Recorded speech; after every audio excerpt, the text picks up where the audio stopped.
So hello everyone, this is Sarika Pandey. Now we are starting the new chapter. The name of the chapter is exponent and powers. So this is our introduction video जिसमें हम exponent से related क्वेश्चनों को और उसके concept को समझने की कोशिश करेंगे ताकि जब हम इससे रिलेटेड क्वेश्चंस को करें तो हमें वो इजीली हमसे बन जाए.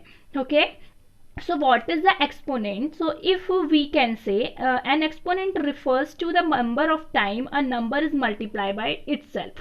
मतलब यहाँ पर हम ये कह सकते हैं कि एक्सपोनेंट क्या कहलाता है कि बार बार एक ही नंबर को बार बार उसी नंबर से मल्टीप्लाई करने की प्रक्रिया ही क्या कहलाती है, एक्सपोनेंट कहलाती है. सो यहाँ पर अगर मैं बात करूँ कि if we write 10 to the power 4 या 10 रेज टू द पावर 4, तो इसको हम रीड करेंगे 10 रेज टू द पावर 4. इसे हम 10 रेज टू द पावर 4 की तरह से रीड करेंगे. अब हेयर 4 इज अ एक्सपोनेंट. जो हमारा 4 है वो क्या है, एक्सपोनेंट है. And 10 is the base. जो 10 है वो हमारा क्या है, बेस है. और ये पूरा ना, ये जो 10 टू द पावर 4 है ये पूरा मिलकर क्या बनाता है, पावर्स. तो हम इसे क्या बोलते हैं, पावर्स बोलते हैं. Okay. So now 10 to the power 4 को हम क्या करेंगे कि 10 टू द पावर जब 4 लिखा हुआ है मतलब इस 10 का 4 टाइम्स मल्टीप्लाई करना.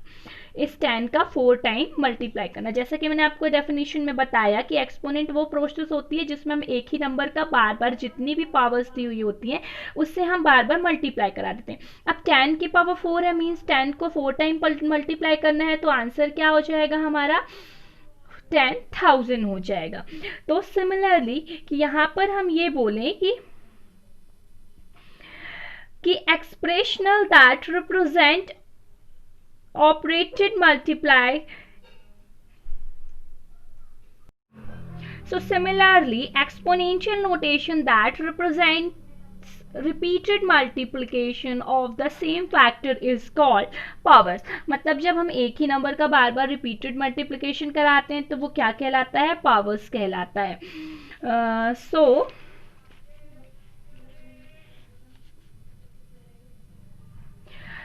लेट्स सपोज कि 512 हमें यहाँ पर एग्जाम्पल में दिया है और हमसे बोल रहा है वी हैव टू फर्स्टली, ये बोल रहा है कि इसको एक्सपोनेंशियल नोटेशन में, और दिस इज कॉल्ड, जब मैं इस वीडियो में ये बोल रही हूँ तो ये हमारा क्या है, this is called exponential notation. ये क्या कहला रहा है हमारा, एक्सपोनेंशियल नोटेशन कहला रहा है ये. ठीक है,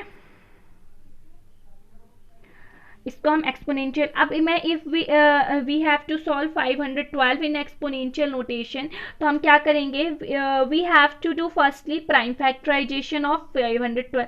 अब प्राइम फैक्टराइजेशन आपको तो करते बनता ही होगा कि हमें इसमें क्या करना है, लीस्ट कॉमन प्राइम नंबर से हम इसका डिवाइड करा देंगे. तो 2 2 ज़ा 4, दैन 2 5 ज़ा 10 और 2 6 ज़ा 12. फिर 2 1 ज़ा 2, 2 2 ज़ा 4, 2 8 ज़ा 16, 2 6 ज़ा 12, 2 4 ज़ा 8, 2 3 ज़ा 6, 2 2 ज़ा, दैन फिर ये हो गया हमारा 2 1 ज़ा 2, 2 6 ज़ा 12, 2 8 ज़ा 16, 2 4 ज़ा 8, 2 2 ज़ा 4, 2 1 ज़ा 2.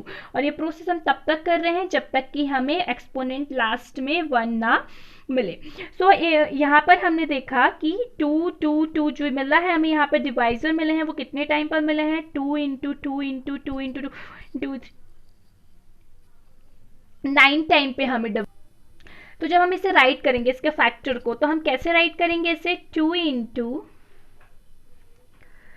इंटू 9 टाइम्स मिला है ना हमें डिवाइजर, 2 इंटू 3 हुआ 4 5 6 7 8 एंड 9. ये भी इसमें हमें ये देखा कि ये 9 टाइम पे रिपीट हो गया. तो this is called expanded form. मतलब हम इसे किस फॉर्म में लिख रहे हैं, एक्सपेंड कर रहे हैं. तो ये हमारा कौन सा फॉर्म हो गया, एक्सपेंडेड फॉर्म हो गया. अब जब मैंने देखा कि ये जो 2 है ये बार बार रिपीट हो रहा है, कितने टाइम पर, 9 टाइम पर रिपीट हो रहा है, तो मैं इसे क्या लिख सकती हूँ, 2 रेज टू द पावर 9. इसको रीड करने का फॉर्मूला क्या है, 2 रेज टू द पावर 9. मतलब ये जो 2 है ये 9 टाइम पर रिपीट हो रहा है. तो हमने इसको क्या बोला, 2 रेज टू द पावर 9, और ये क्या कहलाया हमारा, एक्सपोनेंशियल फॉर्म. ये क्या कहलाया, एक्सपो फॉर्म. ये हमारा एक्सपोनेंशियल फॉर्म कहलाया। अब हम इसी में बात करते हैं कि जब हमने एक्सपोनेंशियल फॉर्म में राइट कर दिया, तो जब हमसे यदि किसी क्वेश्चन में बोलता है कि 2 रेज टू द पावर से एक्सपेंडेड फॉर्म में राइट करो, तब हम इसको इस 2 का 9 टाइम मल्टीप्लाई करा देंगे, मतलब एक्सपेंडेड फॉर्म हो जाएगा ये, और then we have to write answer. अब जब हमसे बोल रहा है यदि कोई एक्सपेंडेड फॉर्म दिया हुआ है और उससे बोले एक्सपोनेंशियल फॉर्म, मतलब उसकी पावर्स में राइट कर देना, क्या कहलाता है, एक्सपोनेंशियल फॉर्म कहलाता है। या फिर कोई डिजिट दी हुई है और उसमें हमें बोलेगा कि एक्सपोनेंशियल फॉर्म राइट करिए, तब आप क्या करेंगे, इसका आप प्राइम फैक्टराइजेशन कराएंगे, देन इसे एक्सपोनेंशियल फॉर्म में लिख देंगे इसके डिवाइजर्स को। Okay, understood. अगर अब मैं बात करूं कि किसी नेगेटिव इंटीजर्स के लिए, तो यहाँ पर मैं बोल सकती हूँ कि the concept of exponent can also be extend to negative integers. मैं यहाँ पर बात कर सकती हूँ कि कोई भी एक्सपोनेंट क्या हो सकता है, नेगेटिव भी हो सकता है। सपोज कि यदि हमसे बोल रहा है कि यहाँ पर दिया हुआ है 6 जो है उसकी पावर 4 टाइम्स में लिखी है और इसमें बोल रहा है कि इसको एक्सपेंडेड फॉर्म में चेंज करना है, तो हम इसमें क्या कर सकते हैं कि 6 को क्या करेंगे, हम इसका 6 का 4 टाइम पे मल्टीप्लाई करेंगे। This is the right way. हम यहाँ पर ये नहीं कर सकते कि हमसे बोल रहा है कि 6 टू द पावर 4 तो -6 × 4 करा दें और देन आंसर हो जाए 24। This is the wrong method. जब भी हमें इस टाइप से पावर्स लिखी हुई होती हैं, मतलब हम क्या करते हैं, उसी नंबर का बार बार जितनी भी पावर्स दी हुई हैं उतने टाइम पे मल्टीप्लाई करा देते हैं।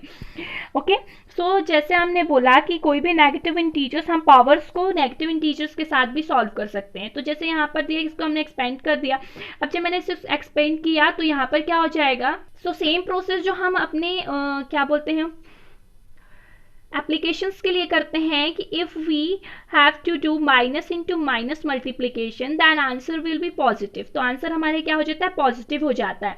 तो हमने यहाँ पर देखा कि जब माइनस माइनस प्लस हुआ एंड 6 6 या 36 हुआ, देन 36 जो है हमारा पॉजिटिव हो गया। अब पॉजिटिव के साथ फिर हम -6 का इंटू कराएंगे तो नेगेटिव हो जाएगा, तो हमें क्या मिलेगा, 216 मिलेगा।